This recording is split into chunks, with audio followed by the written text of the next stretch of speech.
Everyone, चलिए start करते हैं आज का लेक्चर जो है single phase half wave rectifier with an R load. ठीक है, इसके पहले हमने देखा था कि ये है diode. So we are using diode for the half wave rectification. ये है सिंपल वाला डायोड और ये है पावर डायोड। पावर डायोड के साथ एनोड कैथोड होता है और ये इसके साथ आती है heat sink. The voltage blocking capability of this diode is 1200 volts and current carrying capacity is 20 amperes। ठीक है, और इसका voltage blocking capability is 30 volts and current handling capacity is 0.5 ampere। ठीक है, सो ये है पावर डायोड और ये है आपका नॉर्मल इलेक्ट्रॉनिक्स डायोड। चलिए देखते हैं single phase half wave rectifier with R load. ठीक है, सो ये है आपका device. Whenever the device is forward bias during positive half cycle क्या हो जाएगा, diode will be forward bias. जैसे इनपुट वोल्टेज है, this input voltage is Vm sine of omega t. ठीक है, आपका एक्स एक्सिस जो है that is theta axis which is equal to omega t axis. ठीक है, ये है आपका Vs is equal to Vm sine omega t. During positive half cycle 0 to pi के बीच में क्या हो जाएगा, जैसे इनपुट है वैसे आउटपुट में आ जाएगा। After the pi diode become reverse biased, उसके बाद output voltage is 0, then this is again the output voltage. Current कैसे आएगा इसमें, current will be in phase with the voltage. ये है I0 और ये है आपका VO। ओके, सबसे पहले हम निकालेंगे value, average value of output voltage. Very easy, which is equal to the area under the curve. कैसे आएगा ये, 1/2 पाई। 2 पाई की साइकिल है, 0 to pi Vm sine of omega t d omega t. ठीक है, 1/t 0 to t/2 Vm sine omega t d omega t, ऐसा equation बनता है ये। So Vm/2 pi minus cos of omega T 0 to pi. ठीक है, इसको आगे सॉल्व करेंगे हम। Vm/2 pi minus cos of pi plus cos of 0। इसके बाद ट्वाइस Vm/2 पाई आएगा ये, सो ये हो जाएगा Vm/5। So average value of the output voltage is Vm/5। Similarly RMS value कैसे निकालोगे, अंडर रूट ऑफ इसका मीन और स्क्वायर डी ओमेगा टी। ठीक है, सो ये हो जाएगा आपका Vm² by sine square omega T को हम लिखेंगे 1 minus cos 2 omega T by 2 D omega T. इसको बाहर ले आएंगे हम, Vm/√2 पाई, ये हो जाएगा 1/2 omega T 0 to pi minus 1/2 sine of 2 omega T by 2, cos का इंटीग्रेशन का साइन। ओके, ये हो जाएगा 0 to pi, upper limit and lower limit. इसके बाद Vm/√2 पाई, ये हो जाएगा π/2 minus 1/4 sine pi minus sine of 0। ये पूरी टर्म हो जाएगी 0, तो ये हो जाएगा Vm/√2 पाई π/2। सो फाइनली ये हो जाएगा Vm/2। ठीक है, so RMS value of the output voltage is Vm/2।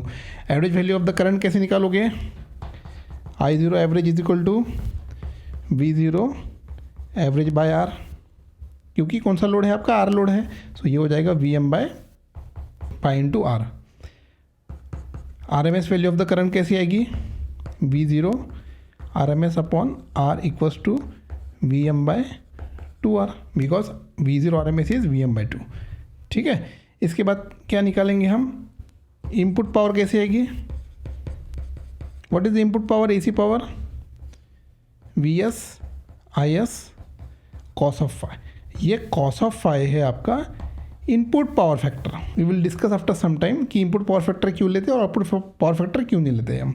Output power factor तो 1 ही है, because current is in phase with the output voltage, तो उसमें हार्मोनिक्स के साथ output power factor is 1, but we have to consider the input power factor. ठीक है, so output power कैसे आएगी, V0 average into I0 average. Okay, so ये तो होगी DC power. Output DC power कैसे आएगी, V0 RMS into I0 RMS। ठीक है, इनपुट पावर भी AC है, so we have to match the input AC power with the output AC power. ठीक है, तो सबसे पहले ये छोटा सा डेरिवेशन देख लेते हैं हम कि आउटपुट AC पावर। देखो आउटपुट प्योर DC नहीं है आपका, उसमें दो पावर्स है, एक AC पावर भी है और DC पावर भी।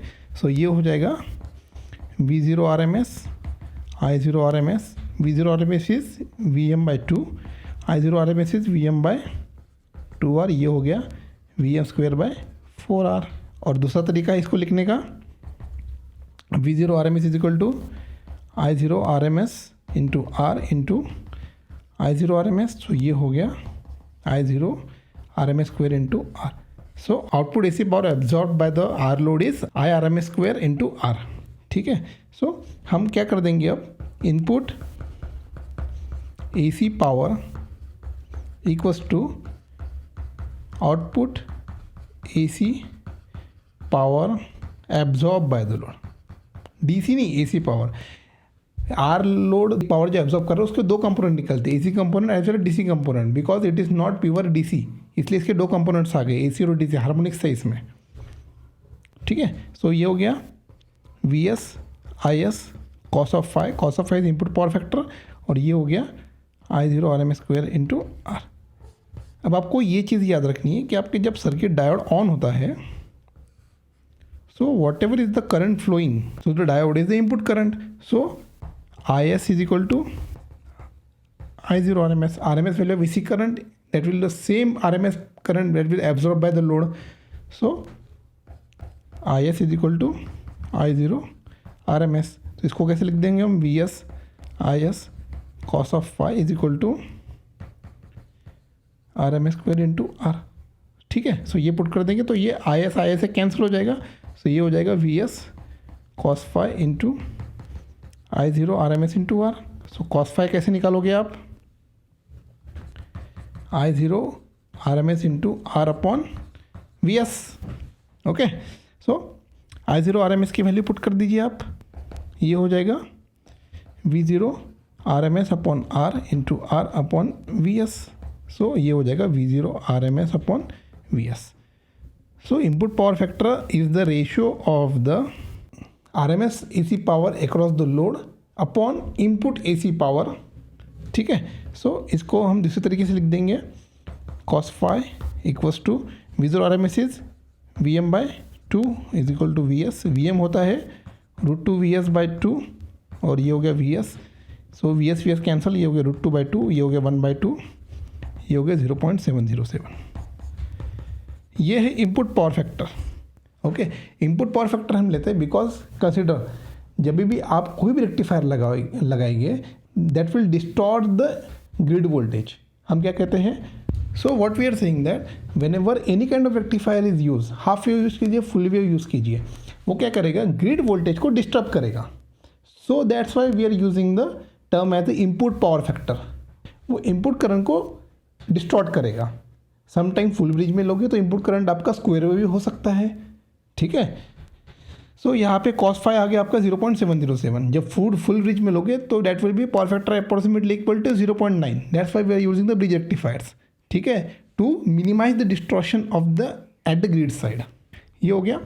अब एक बात समझ लीजिए, फॉर प्योर DC, जब प्योर DC हो आउटपुट में तो क्या होगा आपका वेवफॉर्म ऐसे, इसमें RMS value is equal to V average value. So इस केस में आपका इनपुट पावर फैक्टर हो जाएगा 1।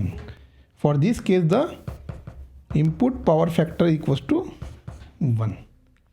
ये पॉसिबल नहीं है because of the diode bridge rectifier.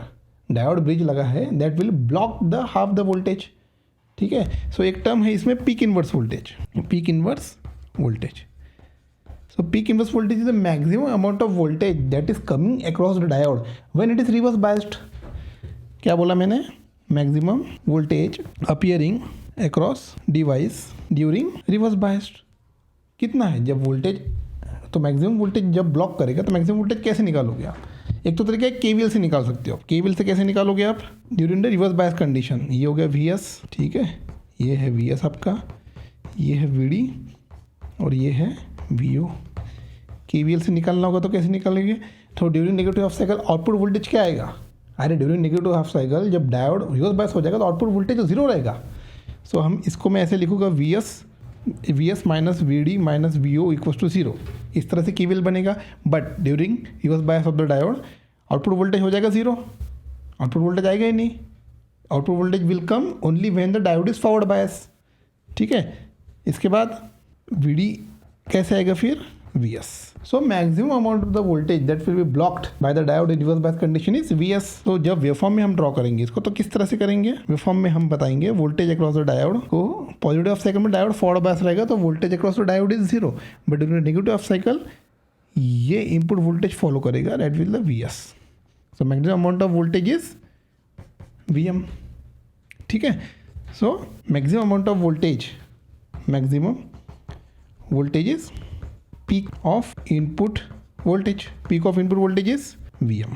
so peak inverse voltage of the device is Vm, device ये हमारा है डायोड, so उसका peak inverse voltage Vm आ जाएगा। और एक कंसेप्ट है आपका, एक होता है circuit turn off time, time for which device is reverse biased. जिस ड्यूरेशन के लिए आपका डिवाइस मीन्स डायोड आपका रिवर्स बायस है उस ड्यूरेशन को हम बोल देंगे टर्न ऑफ टाइम। सो ये हो जाएगा omega TC is equal to pi, so TC हो जाएगा पाई बाय ओमेगा। कैसे आएगा ये डिवाइस टर्न ऑफ टाइम, ठीक है। So between this duration and this duration, between 2 pi and pi your device is reverse biased. So इसका time duration कितना आ गया है 2 pi minus pi equals to pi, और ये एक्सिस है हमारे theta axis. So theta is equal to pi, theta is equal to omega t is equal to pi, so t is equal to pi by omega. Axis time axis नहीं है आपकी, axis है angle axis. Axis is not a time axis, axis is a angle axis, remember in rectifiers. ठीक है, इसके बाद आएगा conduction angle of diode. Conduction angle of diode जिसको हम बोलेंगे गामा, उसको ये है पाई, पाई ड्यूरेशन के लिए कंडक्ट करता है। Extension angle, extension angle of diode is beta, वो भी पाई है। देखो एंगल और टाइम ड्यूरेशन में रिलेशन क्या है, ये है एंगल, ये है टाइम ड्यूरेशन। किसी ने आपको एंगल पूछ लिया सो टाइम ड्यूरेशन को पाई से मल्टीप्लाई कर दो, और किसी ने क्वेश्चन में आपको अगर टाइम पूछ लिया सो एंगल को पाई से डिवाइड कर दो। सिंपल, कंफ्यूज नहीं होना है। ये है single phase half wave rectifier with R load. एक समरी बना लेते हैं, समरी बना लेते हैं हम। एक कुछ पॉइंट्स नोट करेंगे। सबसे पहले average value of output voltage is Vm by pi. Second, RMS value of output voltage is Vm by 2। Third, average value output current is V0 by R। ठीक है, ये हो गया Vm by pi R। Fourth, RMS value of the output current is V by R, Vm by 2R। ये हो गए 4 parameter. ये 4 parameters आपको याद नहीं करना है क्योंकि क्वेश्चन ट्रिकी आ सकता है। सो ट्राई टू डिराइव, क्योंकि अगर जैसे जैसे आप डिराइव करने का हैबिट डालोगे वैसे वैसे आपको 3 फेज में दिक्कत नहीं होगी। 3 phase you can easily solve आप अगर आप सिंगल फेज अच्छे से पकड़ पाए। सो फोर्थ पॉइंट हो गया। फिफ्थ पॉइंट हो गया आपका output power, output AC power. ये हो गया आपका I0 RMS square into R। ये 6 point output DC power, DC power means average power, V0 average into I0 average. ठीक है, 7 पॉइंट हो गया इनपुट पावर फैक्टर। ये हो गया आपका V0 RMS अपॉन VS जो हो गया 0.707 for the half wave rectifier. 8th point हमने निकाला था सर्किट टर्न ऑफ टाइम, ये हो गया पाई बाय ओमेगा। 9th पॉइंट हम निकाल कंडक्शन एंगल, वो आ गया पाई। 10th पॉइंट एक्सटेंशन एंगल को हम बोल देंगे बीटा, वो भी हो गया पाई। 11 पॉइंट हो गया पीक इनवर्स वोल्टेज जो हो गया Vm। If you are able to solve all this equation, ये जो 11 पैरामीटर्स अगर आप अच्छे से समझ पाए for the single phase half wave rectifier with R load, then you can easily move slowly for the L load, for the C load. उसके बाद RL का कॉम्बिनेशन करेंगे हम। RL का combination is very important because 90% of the load are the RL load. Fluxing of the inductor, defluxing of the inductor, बहुत अच्छा concept है for RL load, वो हम स्टडी करेंगे बस। बट नेक्स्ट लेक्चर में we will go with the L load, purely L load and purely C load. So धीरे धीरे हम कंसेप्ट बिल्ड करते जाएंगे। इसके बाद भी आपको कुछ क्वेरी हो, you can write in the comment section. Please like the video, subscribe the channel. Thank you, see you soon.